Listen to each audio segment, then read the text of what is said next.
Warsaw, 1943.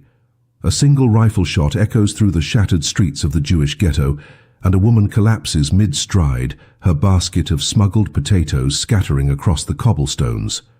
No one screams. No one runs to help her. The survivors have learned that movement draws the eye of death itself. A German SS sniper perched somewhere in the skeletal remains of an apartment building, invisible as a ghost, lethal as plague. For 6 weeks, this phantom has ruled these streets with surgical precision, dropping anyone who dares cross his kill zone. Resistance fighters have tried to locate him. They've failed. Polish Home Army spotters have scanned every window, every rooftop, every shadow. Nothing. The sniper is a legend of terror, and the people trapped in this hellscape have accepted a simple truth: you cannot fight what you cannot see.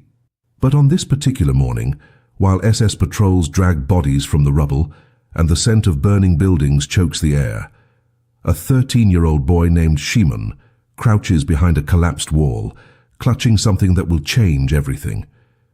It's not a gun. It's not a grenade. It's a small rectangular mirror, no bigger than a playing card, that once belonged to his mother before she was taken to Treblinka. And in exactly 17 minutes, this piece of glass will turn an invisible executioner into a blind, panicked animal. The Warsaw Ghetto in the spring of 1943 was not a neighborhood. It was an open-air execution chamber, a 3.5-square-mile prison, where over 400,000 Jews had been crammed behind brick walls and barbed wire since 1940. By the time our story begins, the Great Deportation had already ripped through the population like a scythe through wheat. 300,000 people had been shipped to Treblinka in the summer of 1942 alone, loaded into cattle cars under the lie of resettlement.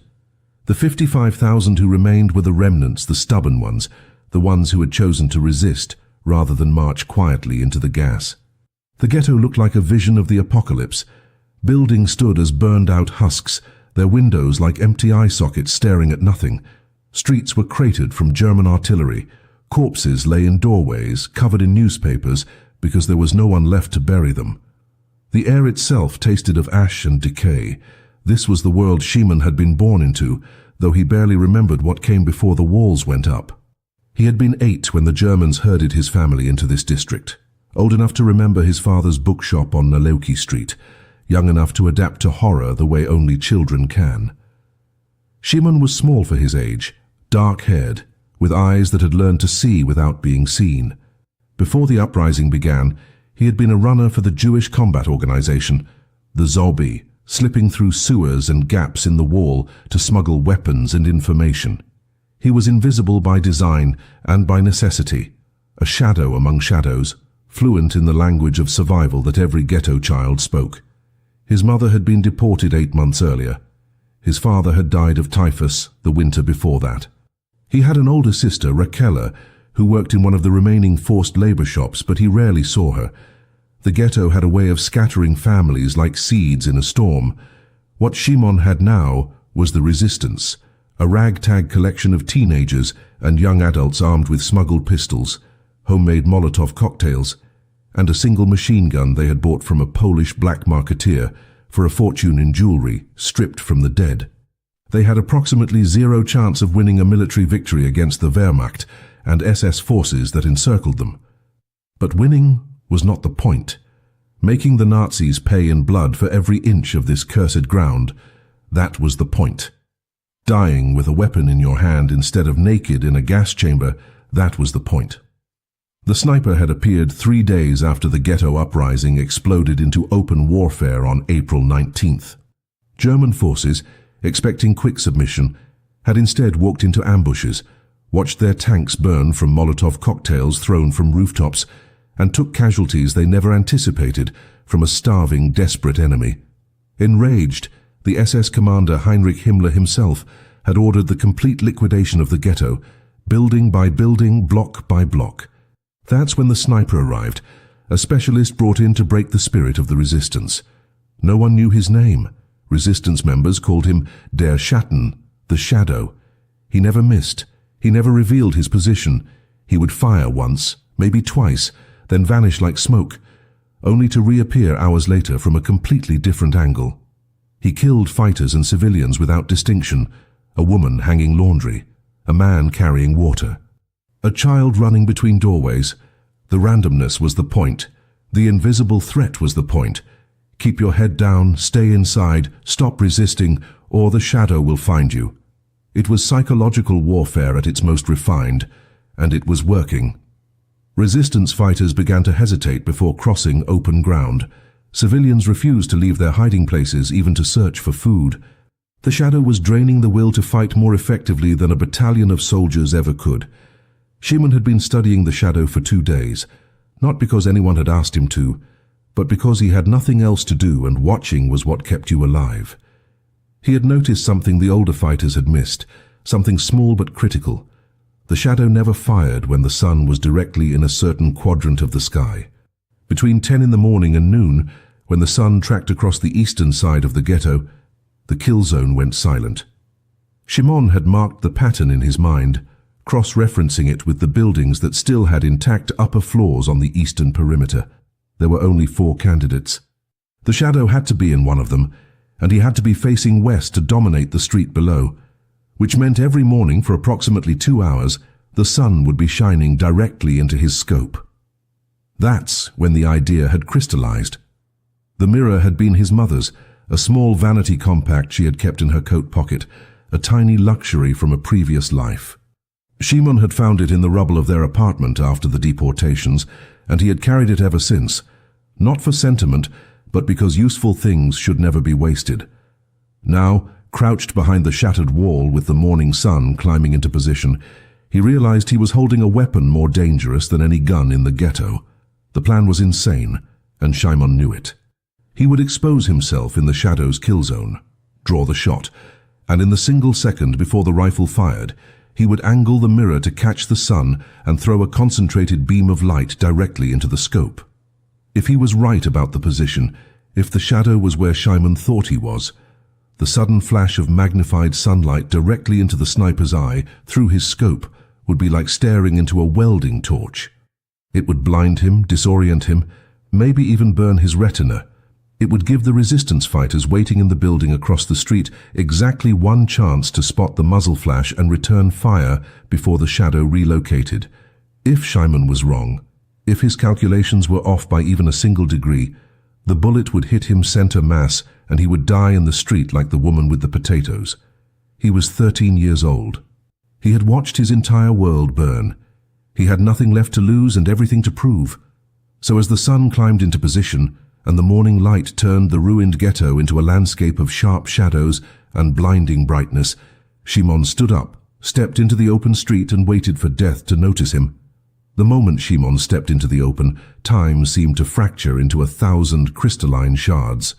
He could feel the weight of unseen eyes locking onto him, could sense the microscopic adjustment of a rifle barrel tracking his movement across the cobblestones. Somewhere in the gutted buildings above, the shadow was making his calculations, compensating for wind that barely existed in the still morning air, adjusting for the distance that separated predator from prey. Shimon forced himself to walk slowly, naturally, like a boy who had simply miscalculated his route and wandered into the wrong street.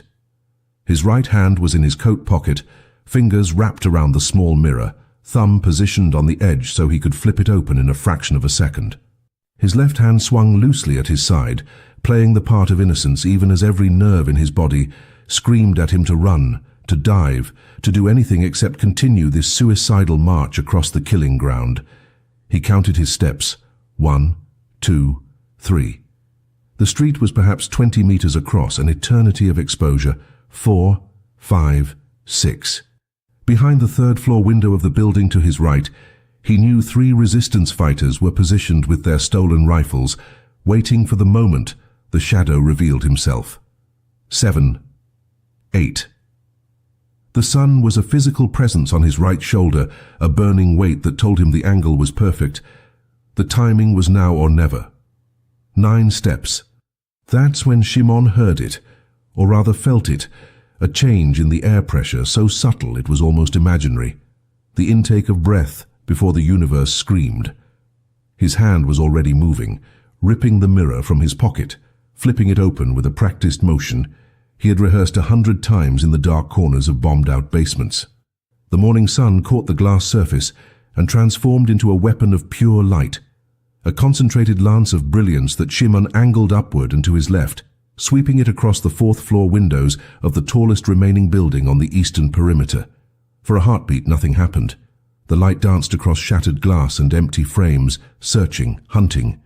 Then Shimon saw it, a glint of metal in a window he had marked as a possibility, a scope that caught his reflected sunlight and magnified it, amplifying it, focusing it directly into the eye pressed against the lens. The rifle shot came, but it came wrong, the crack of the Mauser splitting the air half a second too late and 20 centimeters too high, the bullet screaming past Shimon's left ear so close he felt the heat of its passage. The shadow had flinched, the invisible god of death had blinked, and in that single moment of distraction, the three resistance fighters in the opposite building saw what they needed: the muzzle flash, the position, the exact window from which the shadow had ruled these streets for 6 brutal weeks. The resistance fighters opened fire immediately, a ragged volley of shots that shattered what remained of the window frame and sent plaster dust exploding into the air. Shimon didn't wait to see if they hit their target. He was already sprinting, legs pumping, the mirror abandoned in the street behind him as he threw himself toward the nearest doorway. Another shot cracked out from the shadow's position, wild and desperate, punching into the cobblestones where Shimon had been standing 2 seconds earlier. The sniper was firing blind now, wounded or panicked or both, and that was a kind of miracle in itself. A third shot, then silence. Shimon crashed through a doorway and into the burned-out shell of what had once been a bakery, his chest heaving, his hands shaking so badly he had to press them against the wall to stop the tremors. He could hear shouting now, German voices barking orders, the sound of boots on stairs as SS soldiers rushed to reinforce their sniper's position. The resistance fighters across the street had already abandoned their post, melting back into the maze of tunnels and hidden rooms that honeycombed the ghetto. They knew better than to stay and fight a battle they couldn't win.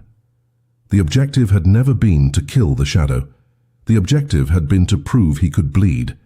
Word spread through the ghetto within hours, carried by runners who moved through the underground networks like blood through veins. The shadow had been forced to relocate. The invincible sniper had missed his shot. A 13-year-old boy with a mirror had done what trained soldiers could not. The story grew with each telling, as stories always do in desperate times. Some said Shimon had blinded the sniper permanently. Others claimed the shadow had been killed by the resistance fighters' return fire, though no body was ever found. What mattered was not the accuracy of the tale, but the effect it had on the people who heard it. Something impossible had happened. The machinery of German precision and terror had malfunctioned, if only for a moment, and that moment was enough to remember why they were fighting in the first place. The uprising would continue for another 3 weeks, a doomed but defiant stand that would cost thousands of lives and reduce the ghetto to literal ashes.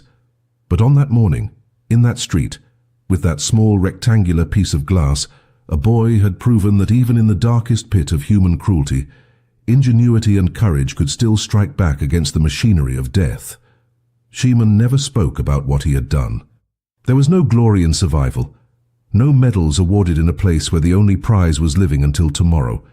He slipped back into the shadows where he belonged, just another ghost among ghosts, waiting for the next impossible task that would determine whether he saw another sunrise. The mirror remained in the street where he had dropped it, trampled by German boots during their frantic search for the boy who had humiliated their expert killer. But in the resistance cells and hidden bunkers, in the whispered conversations between exhausted fighters who knew they were already dead, the story of the boy and the mirror became something more than fact. It became proof that the human spirit, cornered and starving and facing annihilation, could still find weapons in the most unexpected places and strike back with devastating effect. The shadow did not die that day, and that reality hung over the ghetto like a toxic fog in the hours that followed Shimon's desperate gambit. By early afternoon, reconnaissance reports filtered back through the resistance network, confirming what everyone had feared, but no one wanted to admit. The sniper had relocated to a new position somewhere in the southern sector, and within 2 hours of his displacement, he had killed 3 more people, 2 of them fighters who had been celebrating prematurely in what they thought was safe territory. The message was clear and brutal. You can hurt me, you can make me move, but you cannot stop me, and I will make you pay for your defiance in blood. The Germans understood the psychological mathematics of occupation better than anyone. For every small victory the resistance achieved, the reprisal had to be disproportionate, overwhelming, designed to make people regret their courage and long for the comfortable numbness of submission. The Shadow's relocation was not a retreat, it was a recalibration. And now he was hunting with the focused rage of a predator who had been wounded by prey he had considered beneath his notice. Shimon learned about the 3 deaths from a runner named David, a 16-year-old with a pronounced limp from a German bullet that had shattered his ankle during the first days of the uprising. David found Shimon in the basement of a partially collapsed tenement building, one of dozens of improvised shelters where resistance members rotated to avoid establishing predictable patterns. The news hit Shimon like a physical blow, not because he had known the victims personally, though he recognized their names from previous operations, but because it confirmed what he had suspected the moment his mirror trick had worked. He had not solved the problem of the Shadow. He had only made the problem angrier. The sniper's new position was reportedly in a building that overlooked one of the last remaining water distribution points in the ghetto, a place where civilians had no choice but to expose themselves if they wanted to survive. It was a calculated cruelty, forcing people to choose between dying of thirst in hiding or dying from a bullet in the open. This was the nature of the beast they were fighting. The Germans did not simply want to kill Jews, they wanted to make the process of dying as psychologically torturous as possible to break the spirit before they broke the body. The resistance commanders held an emergency meeting that evening in a bunker beneath what had once been a hospital, now just another pile of rubble concealing a network of tunnels and hidden rooms. Shimon was not invited to attend, but he positioned himself near the entrance, where he could hear fragments of the heated debate echoing up through the ventilation shaft. The argument centered on a fundamental strategic question that had plagued the uprising from the beginning. Was it better to engage in symbolic acts of defiance that boosted morale, but accomplished little tactically? Or should they conserve their limited ammunition and personnel for operations that might actually damage the German war machine? Some commanders argued that Shimon's mirror trick, while impressive, had ultimately been a waste of EVE, aught that got 3 people killed for no strategic gain. Others countered that morale was a weapon in itself, that stories of resistance spread beyond the ghetto walls and inspired others, that dying with dignity was worth more than dying quietly. The discussion went in circles, as it always did, because both sides were right and both sides were doomed, and everyone in that bunker knew it. What no one discussed, because it was too painful to acknowledge openly, was the simple mathematical reality of their situation. The ghetto uprising had begun with approximately 750 fighters, armed with a mix of pistols, rifles, homemade explosives, and desperate courage. After 2 weeks of continuous combat, casualties and ammunition depletion had reduced their effective fighting force to perhaps 400. The Germans, by contrast, had access to unlimited reinforcements, artillery, flamethrowers, and the cold bureaucratic efficiency of a military machine that had conquered most of Europe. The resistance could win individual engagements, could inflict casualties, could make the Germans pay for every street and every building, but they could not win the war. The outcome was predetermined.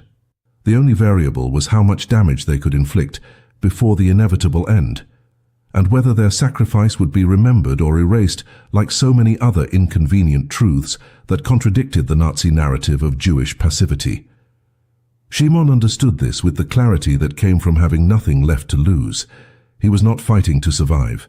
He was fighting to ensure that when the Shadow finally put a bullet in him, it would not be while he was cowering in a corner, waiting for permission to die. The meeting broke up near midnight with no clear resolution, which was itself a kind of resolution.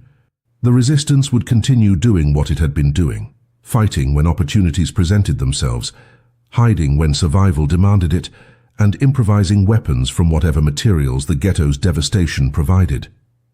Shimon returned to his shelter and tried to sleep, but sleep was a luxury his mind refused to grant. He kept replaying the moment in the street, the weight of the mirror in his hand, the impossible gamble that had somehow worked.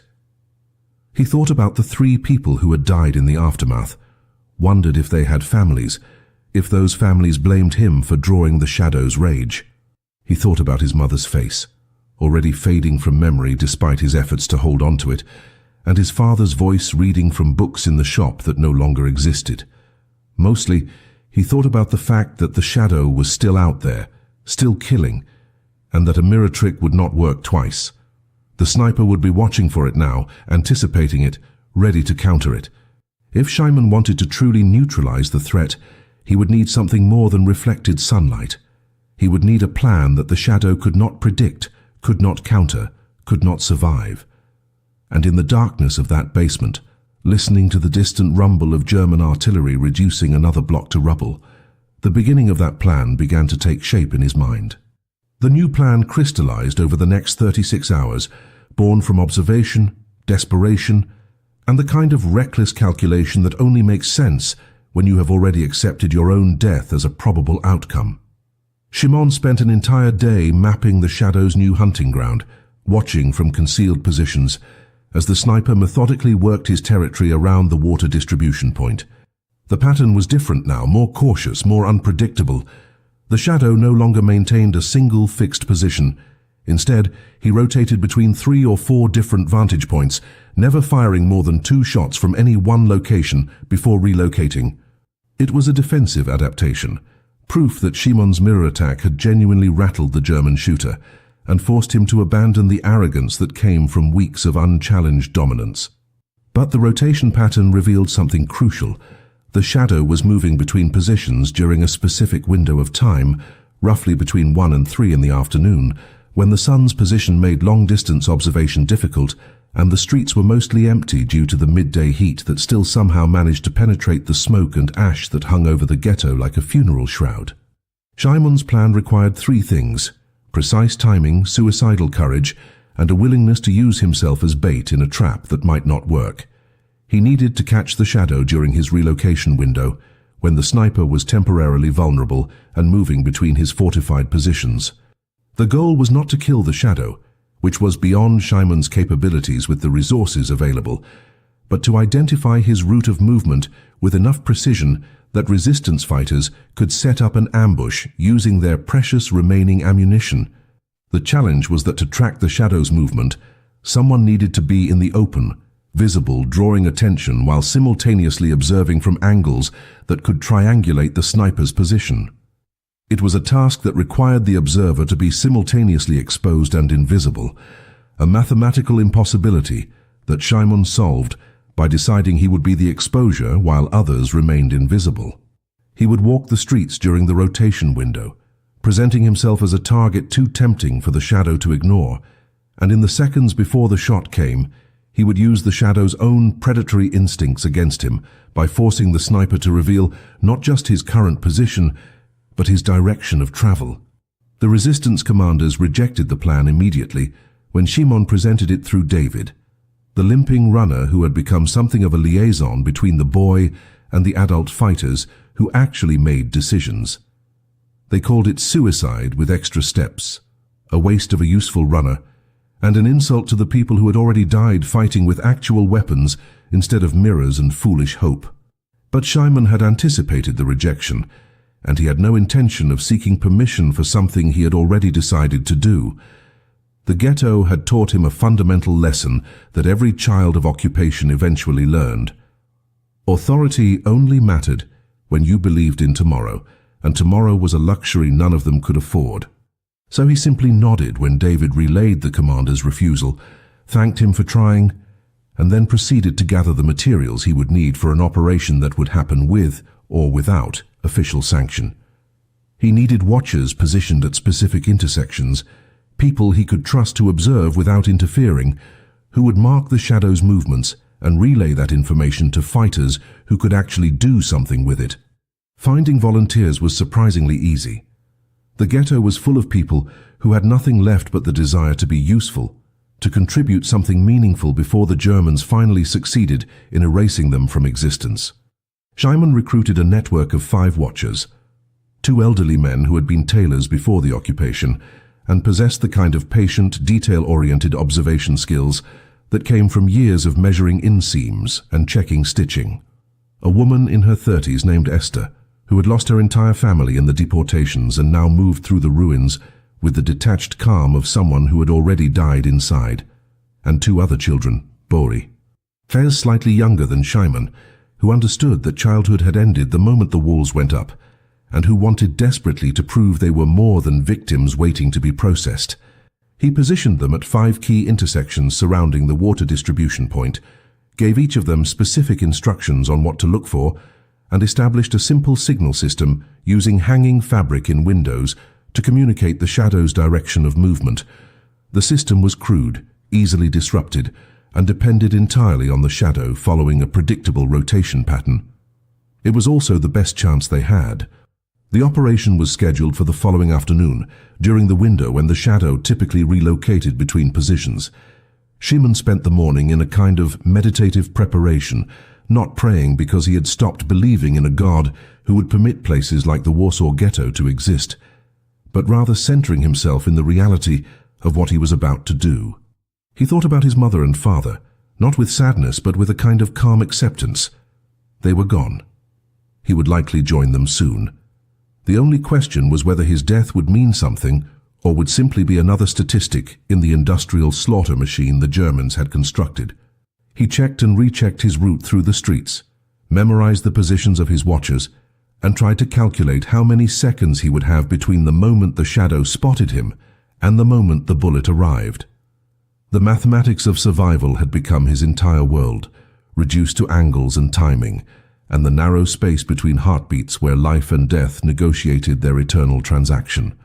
And when the sun reached its apex and began its slow descent toward afternoon, Shimon stepped once again into the open street, walking deliberately into the crosshairs of a killer who had already learned that underestimating a 13-year-old boy with nothing to lose was a mistake he would not make twice.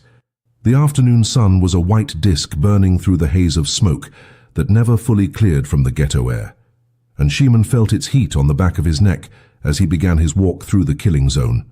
He had chosen a different route this time, one that would force the shadow to track him across a longer distance, maximizing the window of exposure while simultaneously creating more opportunities for his watchers to triangulate the sniper's position. His hands were empty, deliberately so because he wanted the shadow to see him as helpless, to see a boy who had gotten lucky once with a mirror trick but now had nothing except the foolish courage of youth. The street was eerily silent, that particular quality of quiet that comes when every living thing has learned to hold its breath and wait for violence to pass. Shimon could feel the eyes of his watchers on him from their hidden positions, could imagine them pressed against walls and peering through cracks in boarded windows, waiting for the signal that would tell them the shadow had taken the bait. He counted his steps again, a ritual that had become superstition, as if the universe cared about the number of footfalls a Jewish boy made before a German bullet found him. 15 steps into the open ground, Shimon saw the first signal, a strip of white cloth appearing in a third-floor window 2 blocks to his right, visible for 3 seconds before disappearing. The shadow had spotted him and was tracking from the eastern building, exactly where Shimon had predicted based on the sun's position and the sniper's need for optimal lighting. Good. That meant the pattern was holding, which meant the shadow was still following a rotation schedule that prioritized shooting conditions over unpredictability. 20 steps. 25. Shimon adjusted his pace, slowing slightly to give the shadow more time to commit to the shot, to invest in the kill enough that breaking away would feel like a waste of the setup. The psychological component of sniping was something Shimon had learned from observation and from listening to resistance fighters who had trained in the Polish army before the invasion. A sniper's greatest enemy was not counterfire, but the sunk cost of a perfect shot that never materialized. Once you had acquired your target, adjusted for distance and wind, controlled your breathing and found that meditative state where the rifle becomes an extension of your will, abandoning the shot felt like failure. The shadow had invested 6 weeks in terrorizing this ghetto. His pride would not allow a 13-year-old to walk through his domain untouched twice. 30 steps. A second signal appeared, this time a dark piece of fabric in a window to Shimon's left, the watching tailor marking a secondary position. The shadow was using a building that gave him overlapping fields of fire, which meant he had learned from the previous encounter and established backup positions in case he needed to relocate under fire. Smart, professional. Exactly the kind of tactical adaptation that made him so dangerous and so difficult to counter. But it also meant he was confident in his setup, which meant he would take the shot. Shimon could feel it now, that electric sensation of being observed through magnified optics, the sensation of having your entire existence reduced to a point of intersection between crosshairs. His body wanted to run, wanted to dive for cover, wanted to do anything except continue this insane march across open ground. But running would break the spell, would signal to the shadow that this was a trap, and the entire operation would collapse into wasted effort and missed opportunity. So Shimon forced his legs to maintain their steady pace, forced his breathing to remain calm, and trusted that the watchers were doing their job and that somewhere in the ruins behind him, resistance fighters were receiving the signals and preparing to move. The shot came at 37 steps, and it came from a direction Shimon had not anticipated. Not from the eastern building, but from a position almost directly ahead, a third location his watchers had not covered, because the sightlines seemed impossible from that angle. The shadow had outplayed him, had recognized the observation network, and deliberately fired from a blind spot to teach the resistance that their tricks were predictable and their attempts at tactical sophistication were the flailing of amateurs against a master. The bullet missed Shimon's head by less than 5 centimeters, so close that he felt the sonic crack as the round broke the sound barrier next to his ear, a sensation like being slapped by God's own hand. Shimon's body reacted before his mind could process, dropping into a forward roll that turned his momentum into evasion. The motion so instinctive, it had to have been written into his DNA by 3 years of living under constant threat. He came up running, legs pumping in a desperate sprint toward the nearest doorway, while 2 more shots cracked out, the shadow firing rapidly now, abandoning precision for volume in an attempt to catch the boy before he reached cover. Shimon hit the doorway at full speed and crashed through into darkness, his shoulder slamming into a wall hard enough to send sparks of pain shooting down his arm. Behind him, he could hear the sharp reports of return fire as his resistance fighters engaged from their positions, not because they had a clear shot at the shadow, but because they needed to create suppressing fire to cover Shimon's escape. The entire plan had failed. The shadow had anticipated the observation network, had changed his pattern specifically to counter it, and had nearly killed Shimon in the process of demonstrating his superiority. But as Shimon pressed his back against the wall and tried to calm his racing heart, as he listened to the sound of gunfire echoing through the ruined streets, he realized something that made the terror and the failure worth enduring. The shadow had broken his own rules. He had fired 3 shots from a single position, had allowed emotion to override discipline, had let the desire to kill this particular boy cloud his professional judgment. And in those 3 shots, in that brief window of revealed position, Shimon's watchers had finally, definitively identified the building where the shadow had established his primary nest. The hunt was not over. It had only just begun. The resistance struck the shadow's nest at 4 in the morning, during that dead hour when human vigilance falls to its lowest ebb, and even trained soldiers succumb to the gravitational pull of exhaustion. The assault team consisted of 8 fighters, among them some of the most experienced urban combat veterans the ghetto resistance could field, men and women who had survived the initial deportations and had chosen to transform their rage into cold, tactical precision. They moved through the pre-dawn darkness like smoke, utilizing the tunnel network that connected basements beneath buildings the Germans believed they had cleared and secured. The intelligence Shimon's watchers had provided was specific enough to be actionable. The shadow's primary position was on the 4th floor of a former textile factory, a building the Germans had reinforced with sandbag positions and machine gun emplacements on the ground level. The sniper himself operated alone on the upper floor, isolated by design and by the arrogance that came from believing himself untouchable. The resistance had no illusions about capturing him alive or even killing him definitively. The objective was simpler and more psychologically valuable: to penetrate his sanctuary, to prove that nowhere in this ghetto was safe for the occupiers, and to force the shadow to understand that the hunted had become hunters. The assault itself lasted 11 minutes from initial breach to final extraction, a masterpiece of coordinated violence executed by people who had learned to fight not from military manuals, but from 3 years of desperate survival against impossible odds. The resistance fighters bypassed the ground floor entirely, emerging from a tunnel into the building's basement and then ascending through a service stairwell the Germans had failed to properly secure. They encountered a single guard on the 3rd floor, an 18-year-old SS conscript who died before he could raise the alarm, his throat cut by a resistance fighter who had been a rabbinical student before the occupation taught him different skills. The team reached the 4th floor and breached the sniper's room, using a grenade stolen from a German supply depot, the explosion tearing through the doorway and filling the space with shrapnel and concussive force. What they found in the aftermath was both disappointing and illuminating. The shadow was not there. The room contained his equipment, his spare ammunition, his carefully arranged firing positions with meticulous range cards, marking distances to key points throughout the ghetto, but the man himself had already relocated. He had anticipated the assault, or perhaps simply followed a rotation schedule so disciplined that chance had saved his life. Either way, the resistance fighters had missed their primary target. But what they found in that room was worth more than a single dead sniper. The range cards, the maps, the intelligence documents that detailed German patrol routes and SS communication protocols, these were treasures of information that the resistance had been operating without for weeks. They grabbed everything they could carry, photographs and papers and notebooks, that documented not just the Shadow's operations, but broader German tactical planning for the ghetto's complete liquidation.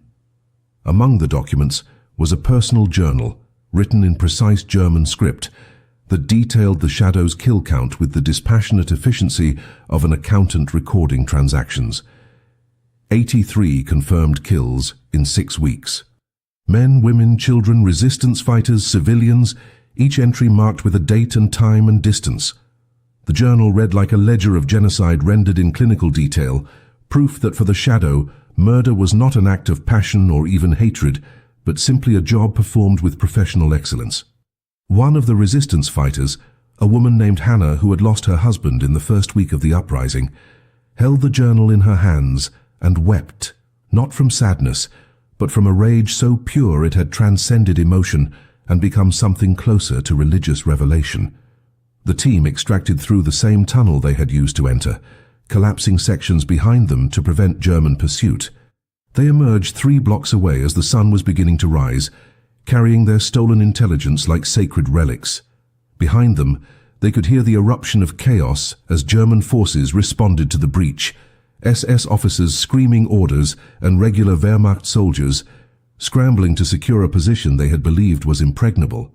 The Shadow would return to find his sanctuary violated, his secret stolen, his myth of invincibility further eroded by an enemy he had been taught to view as subhuman and incapable of sophisticated military action. The psychological impact was incalculable. The resistance had not killed the Shadow, but they had done something potentially more valuable. They had gotten inside his head, had proven that his preparations and precautions were insufficient, that the distance he maintained between himself and his victims could be crossed by people determined enough to pay the cost. Shimon learned about the raid's success from David, who found him in his shelter as morning light began to filter through the cracks in the boarded windows. The limping runner was grinning, a rare expression in a place where smiles had become extinct, and he carried a piece of paper that he handed to Shimon with something approaching reverence. It was a page torn from the Shadow's journal, a single entry dated 2 days earlier. The entry described a shot taken at a young male, estimated age 12 to 14, range approximately 40 meters. Result, miss due to target evasion. The annotation included a single word in German, Wiederholung, repetition. The Shadow had logged his failure to kill Shimon twice, had marked it as a pattern worth noting, which meant the boy was no longer just another target. He had become a problem that needed solving, a loose end that offended the sniper's sense of professional completion. Shimon read the entry 3 times, feeling something cold and hard crystallize in his chest. The shadow was hunting him specifically now, which meant the dynamic had shifted from cat and mouse to something more complex. They were locked in a duel that could only end when one of them was dead, and Shimon understood with absolute clarity that the next encounter would be the last. One of them would not walk away. The final confrontation came not through planning, but through the cruel mathematics of coincidence and necessity. 4 days after the raid on the Shadow's Nest, the ghetto's water situation reached a critical threshold that transformed a logistical problem into an immediate survival crisis. German forces had systematically destroyed or contaminated all but 2 functioning wells in the entire district, and one of those remaining sources had been poisoned overnight with what resistance scouts suspected was industrial chemicals dumped deliberately to force the population into the open. That left a single water access point, a courtyard well in what had once been a synagogue, now just another pile of broken masonry with a concrete basin at its center. Every person still alive in the ghetto knew where it was, which meant the Germans knew that everyone knew, which meant the well had become the ultimate killing ground, a place where human biology would override tactical caution and drive people into the open regardless of the danger. The Shadow had relocated there within hours of the other well being poisoned, establishing himself in a position so dominant and so perfectly situated that approaching the water required crossing nearly 50 meters of open ground with no cover and no concealment. It was a death sentence with a 3-day timer, and everyone understood that choices had now been reduced to dying from thirst or dying from a bullet. Shimon had not intended to be the one who broke the stalemate, but intention had ceased to matter weeks ago in a place where survival was determined by chance and the cruel whims of circumstance. He had been searching through the ruins of an apartment building, looking for anything useful among the scattered possessions of people who were either dead or deported, when he found something that changed everything. It was a metal serving tray, perhaps 30 centimeters across, polished silver now tarnished black from smoke and age. But when Shimon wiped away the grime, he discovered that beneath the oxidation, the surface was still reflective, still capable of catching and redirecting light. He held it up to a shaft of sunlight penetrating through the collapsed roof and watched as the reflected beam danced across the far wall. The mirror trick had worked once because the Shadow had not expected it. Using it again would be suicide because the sniper would be watching for exactly that kind of improvisation. But Shimon was not planning to use the tray as a mirror. He was planning to use it as a shield. And the idea was so absurd and so desperate that it might actually work precisely because no rational person would attempt something so obviously doomed to failure. The physics were simple, even if the execution would be nearly impossible. A rifle bullet traveled at approximately 750 meters per second, which meant at 50 meters distance, the bullet would arrive roughly 67 milliseconds after the trigger pull. Human reaction time, even for a trained soldier, was approximately 250 milliseconds from visual stimulus to physical response. That meant Shimon could not react to seeing the muzzle flash, because by the time his brain processed the visual information and commanded his body to move, the bullet would have already arrived and either killed him or missed. But he did not need to react to the shot.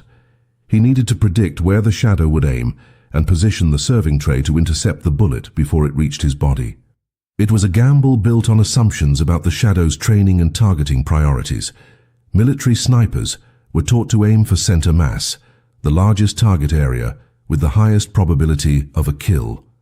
The human torso presented approximately 30 centimeters of width at the shoulders, narrowing to perhaps 25 centimeters at the waist.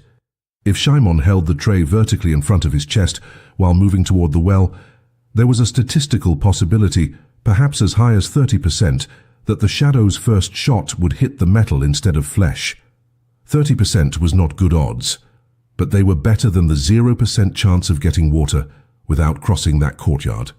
Shimon spent 2 hours preparing, not physically but mentally, running through the scenario over and over until he could visualize every step of the approach. He would move at a steady walk, not running because erratic movement made accurate shooting easier rather than harder at close range. He would hold the tray centered on his chest cavity, angled slightly downward to account for the Shadow's elevated position. He would not look toward the sniper's likely position, because eye contact, even at distance, triggered predatory instincts in hunters.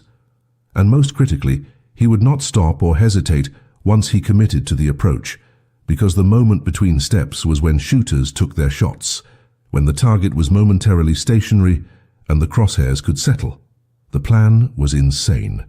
It was also the only plan that offered any chance of success, which in the Warsaw Ghetto of 1943 made it the most rational option available. Szymon emerged into the courtyard at noon, when the sun was directly overhead and shadows were compressed to nothing, when the light was harsh and flat and perfect for long-range shooting. He carried no water container, because he would not live long enough to fill one if the plan failed, and the weight would only slow him down. The serving tray was heavy in his hands, solid metal that had probably served hundreds of Sabbath dinners before the world ended, and turned religious objects into instruments of survival.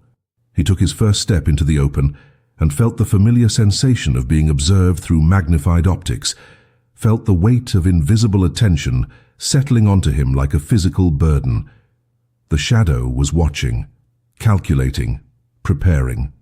And somewhere in the ruins of the former synagogue, concealed in the rubble and the shadows, the most dangerous sniper in the Warsaw Ghetto was making the final adjustments to a shot that would either kill a 13-year-old boy or confirm that Jewish resistance, however futile, could still manifest in forms that defied every assumption about what conquered people were capable of achieving.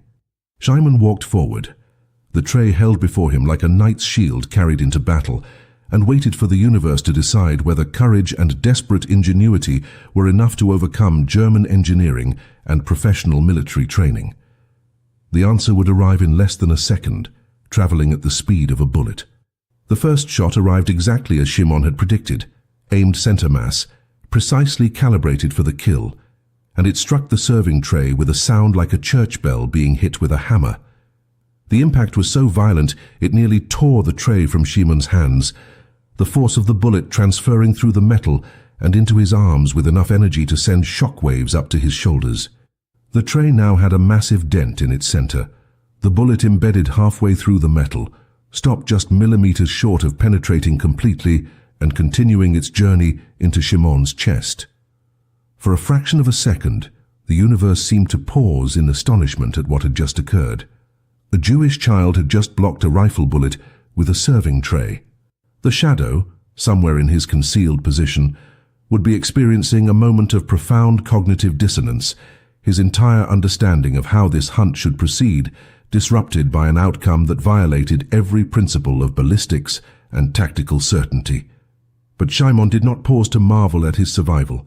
He had predicted that the shadow would need approximately 4 seconds to cycle the bolt on his Mauser rifle, eject the spent casing, chamber a new round, reacquire the target through his scope, and fire again. 4 seconds was an eternity and no time at all. He used those seconds to sprint forward, abandoning the steady walk for pure, desperate speed, closing the distance to the well while the shadow processed his failure and prepared for the follow-up shot. The second shot came as Szymon reached the 20-meter mark, and this one was different. The shadow had adjusted his aim point, targeting not center mass but the legs, attempting to disable rather than kill because a wounded target was easier to finish than a moving one. But the adjustment required the shadow to shift his scope's elevation, and at 50 meters the margin for error was microscopic.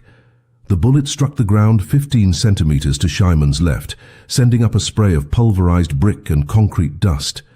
It was a miss, the second miss the shadow had recorded against this particular target, and Szymon knew with absolute certainty that the sniper would now be experiencing something he had likely not felt in years of professional killing: doubt.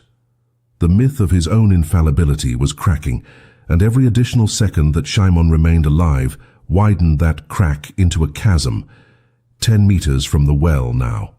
The courtyard felt infinite, an expanse of open ground that seemed to stretch toward a horizon that kept receding. Szymon's lungs burned from the sprint, his arms ached from holding the dented tray, and every instinct in his body screamed that the third shot would be the one that found its mark, because even a rattled sniper could not miss 3 times at this distance. The third shot never came, and the reason why became apparent only when Shimon heard the staccato crack of rifle fire erupting from multiple positions around the courtyard perimeter. The resistance had launched a coordinated assault on the Shadow's position, using Shimon's suicidal approach as the trigger for an ambush they had been planning since the intelligence raid 4 days earlier. 3 separate fire teams had positioned themselves overnight in buildings surrounding the former synagogue, waiting for the Shadow to reveal himself by taking a shot at whatever desperate soul attempted to reach the water. Shimon had not known about the ambush because the resistance commanders had learned that he could not be trusted to follow orders when he decided an operation was necessary. They had used him as bait without his knowledge or consent, which in any other context would have been an unforgivable betrayal, but in the Warsaw ghetto was simply pragmatic tactical planning. The resistance fighters were not shooting to kill the Shadow, which was nearly impossible against a fortified position with limited ammunition, but to suppress him, to force him to choose between maintaining his shot on Shimon or taking cover from incoming fire. It was exactly the kind of impossible choice that broke the decision-making loop of even the most disciplined soldiers. Shimon reached the well and threw himself behind its low concrete wall, the serving tray clattering to the ground beside him as he pressed his back against the stone and tried to remember how to breathe. Around him, the courtyard had transformed into a war zone, bullets cracking through the air and impacting against stone, with sharp reports that echoed off the surrounding ruins. The Shadow was returning fire now, his shots no longer measured and precise but rapid and defensive, aimed at suppressing the resistance positions rather than scoring kills. This was no longer hunting, this was survival. Through the chaos, Shimon could hear shouting in German, SS troops responding to the firefight and moving to reinforce the sniper's position. The resistance fire teams would have perhaps 30 seconds before they needed to extract or face being overrun by superior numbers and firepower. But 30 seconds was enough. In that brief window, the balance of power in the ghetto had shifted in a way that could not be quantified, but could definitely be felt. The Shadow had been forced to retreat, forced to prioritize his own survival over the kill, forced to acknowledge that the prey he had hunted for weeks had developed teeth. The firefight ended as abruptly as it had begun, the resistance fighters melting back into their tunnel network and hidden routes, leaving behind only spent shell casings and the acrid smell of gunpowder. Shimon remained behind the well wall for several minutes after the shooting stopped, waiting to see if the Shadow would attempt one final shot now that the suppressing fire had ceased. But no shot came. Either the sniper had relocated or he was waiting for Shimon to expose himself, and Shimon had not survived this long by making predictable moves. So he waited, and while he waited he reached over the well's edge and lowered a bucket on a rope, drawing up water that was probably contaminated and almost certainly unsafe, but was still the most precious substance on earth to people dying of thirst. He drank deeply, feeling the lukewarm liquid fill his stomach, and only then did he retrieve the dented serving tray and examine the embedded bullet. It was a standard 7.92mm round, the kind used in German Mauser rifles, perfectly preserved in the metal like an insect trapped in amber. Shimon pried it loose with his fingers and held it up to the light, this small piece of lead and copper that had been intended to end his life but had instead become a trophy. He slipped it into his pocket, collected the bucket of water, and began the dangerous journey back across the courtyard, moving in an unpredictable zigzag pattern that would make the Shadow's job harder if he was still watching. No shot came, and when Shimon finally reached cover and looked back at the well he had just conquered, he understood that something fundamental had changed in the relationship between hunter and hunted. The Shadow was no longer invincible, and Shimon was no longer just surviving. He was winning. The Shadow disappeared from the ghetto entirely after the well confrontation, and his absence was more unnerving than his presence had ever been. For 3 days, no sniper fire echoed through the ruins, no impossible shots dropped fighters in mid-stride, no phantom death haunted the open streets. The resistance initially celebrated what they interpreted as a victory, believing they had either killed the Shadow during the firefight or wounded him badly enough to force his evacuation. But Shimon knew better. He had seen enough of German tactical doctrine to understand that when a weapon stopped working, they did not abandon it, they upgraded it. The Shadow had not been defeated. He had been recalled, either for reassignment or for a strategic reassessment of how to break the Resistance's increasingly effective adaptation to his methods. The silence was not peace. It was the operational pause before something worse arrived. And Szymon spent those 3 days preparing for the inevitable escalation, knowing that the Germans never allowed small humiliations to go unanswered, that every resistance victory was simply the down payment on a larger reprisal that would be calibrated to crush morale and restore the proper order of predator and prey. The German response came on the 4th day, and it came with the mechanical efficiency that characterized everything the Nazi regime did when it decided to solve a problem through overwhelming force. SS Commander Jürgen Stroop, the officer responsible for the ghetto's liquidation, issued an order that every building within 200 meters of the well would be systematically burned to the ground using flamethrowers and incendiary grenades. The objective was not tactical but psychological, to demonstrate that Jewish ingenuity and courage, however impressive, were ultimately irrelevant against an enemy with infinite resources and zero moral constraints. The resistance could win individual engagements, could embarrass German specialists, could inspire hope among the desperate and the dying, but they could not change the fundamental mathematics of industrial genocide. The burnings began at dawn, German soldiers moving methodically from building to building, setting fires that consumed wood and fabric and flesh with equal indifference. Families hiding in basements were either incinerated alive or forced into the open where they were shot or rounded up for deportation. The smoke that rose from the ghetto that day was so thick it could be seen from central Warsaw, a black pillar that marked the location where human civilization had collapsed into barbarism, so complete it defied the vocabulary of ordinary evil. Szymon watched the fires from a shelter nearly half a kilometer away, forced to retreat further into the shrinking territory the resistance still controlled. The water source was gone now, rendered inaccessible by a perimeter of flame and German troops who shot anything that moved. He had saved perhaps 24 people by providing water during those 3 days when the well was accessible, had distributed the liquid like a priest offering communion to the condemned. But 24 people saved meant nothing against the hundreds who were dying daily from the intensified German assault. The uprising was entering its final phase, the period when even symbolic resistance became impossible, because the infrastructure needed to sustain human life had been systematically destroyed. Food was gone, water was gone, ammunition was nearly exhausted, medical supplies had never existed. The resistance fighters who remained were operating on nothing but will, and the knowledge that every additional hour they survived was an hour of defiance that contradicted the Nazi narrative of Jewish passivity. They were not fighting to win, they were fighting to be remembered as people who had fought. The Shadow returned on the 7th day after the well incident, but he returned different. Intelligence reports from Polish contacts outside the ghetto brought word that the original sniper had indeed been reassigned, transferred to the Eastern Front, where his skills were needed against Soviet forces who fought with the resources of a superpower rather than the desperation of a dying ghetto. But the Germans had replaced him with something worse, a team of 3 snipers, working in coordinated rotation, covering overlapping fields of fire that made the kind of tricks Szymon had employed impossible to repeat. They did not hunt for glory or maintain the professional pride that had made the original Shadow predictable. They simply killed, mechanically and without personality, reducing the act of murder to an industrial process as efficient as the gas chambers at Treblinka. Szymon heard about their arrival from the resistance network, heard about the 6 fighters who had died in the first 12 hours of the new sniper's deployment, and he understood that his role in this story was finished.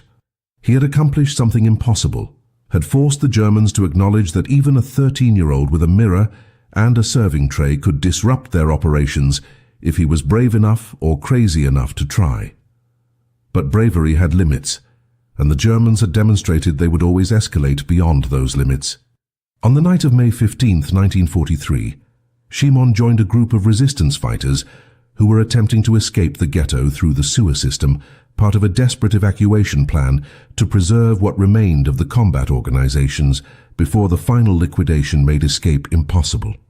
The journey through the sewers was a nightmare of claustrophobia and toxic gas, crawling through pipes barely wide enough for a human body, while German troops above them detonated explosives in an attempt to collapse the tunnels and bury the escapees alive. Szymon lost track of time in the darkness, lost count of how many turns they took through the underground labyrinth, focused only on the feet of the person in front of him, and the knowledge that stopping meant dying in sewage beneath the city that had once been his home. They emerged finally in the Aryan side of Warsaw, in a neighborhood where Polish people lived something resembling normal lives, while just a few kilometers away, the ghetto burned. Szymon stood in an alley, covered in filth, blinking in the daylight like something born from the underworld, and tried to process the fact that he had survived when so many had not. The serving tray was gone, lost somewhere in the tunnels, but the bullet he had pried from its surface was still in his pocket, a small piece of metal that weighed nothing and meant everything.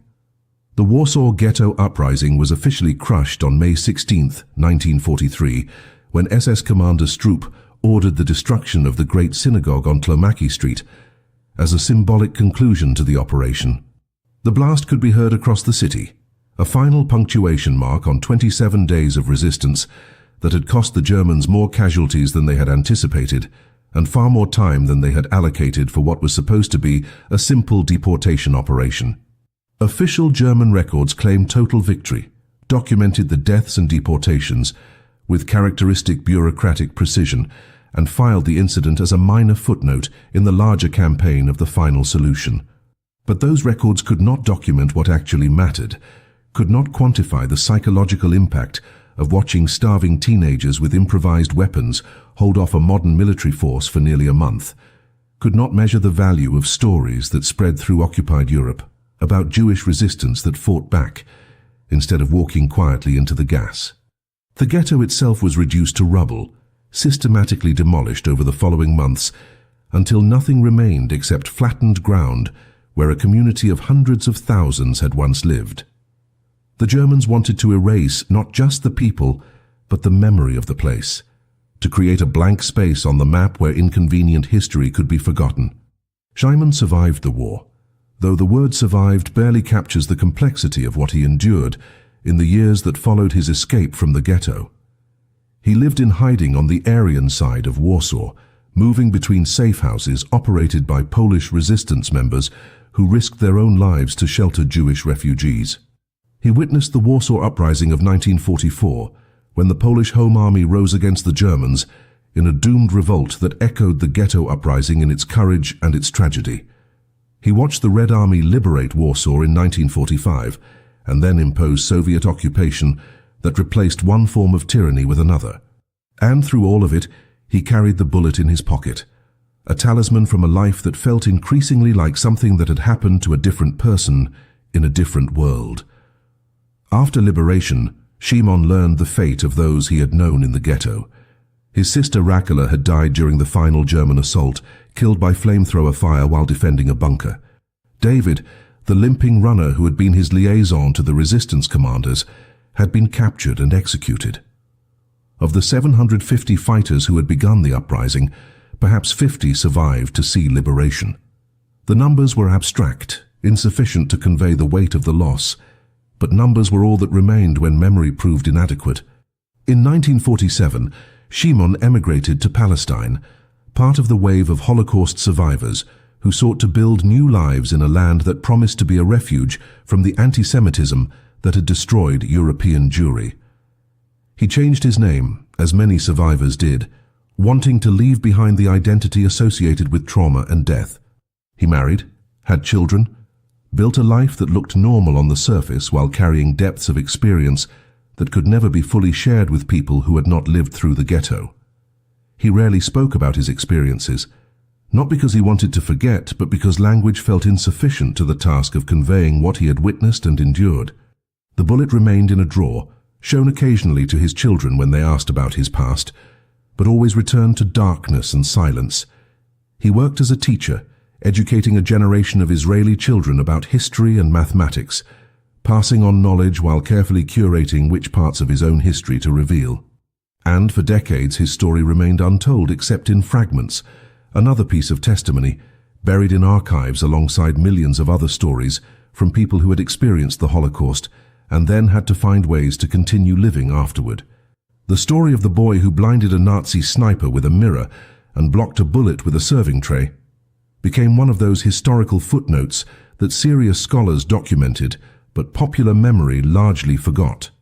It appeared in a few academic texts about the Warsaw Ghetto uprising, usually as a minor anecdote illustrating the resourcefulness of resistance fighters, but it never achieved the narrative prominence of stories about military operations or partisan warfare that fit more comfortably into conventional frameworks of World War II history.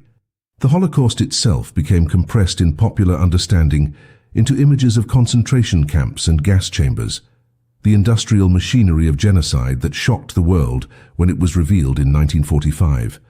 The resistance, the fighting, the moments when victims became warriors, these elements were acknowledged but rarely centered in the historical narrative. Anne Shyman's story, like so many others, survived primarily in family memory and fragmentary documentation, waiting for a time when people might be ready to hear it not as a footnote, but as what it actually was.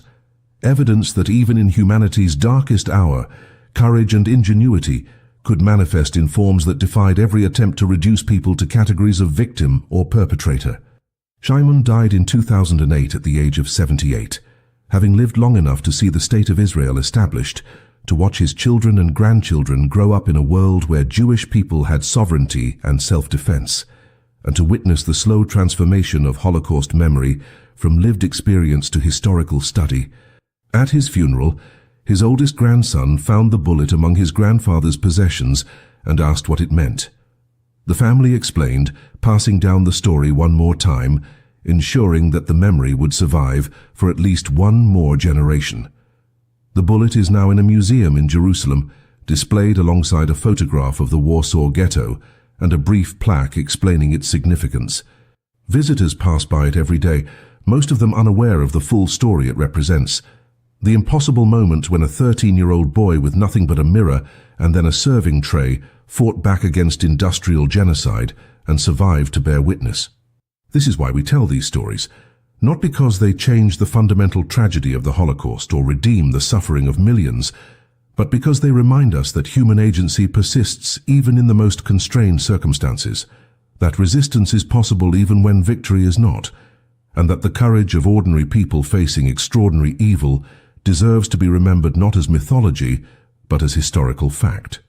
The boy who blinded the shadow is gone, but his story finally has been told.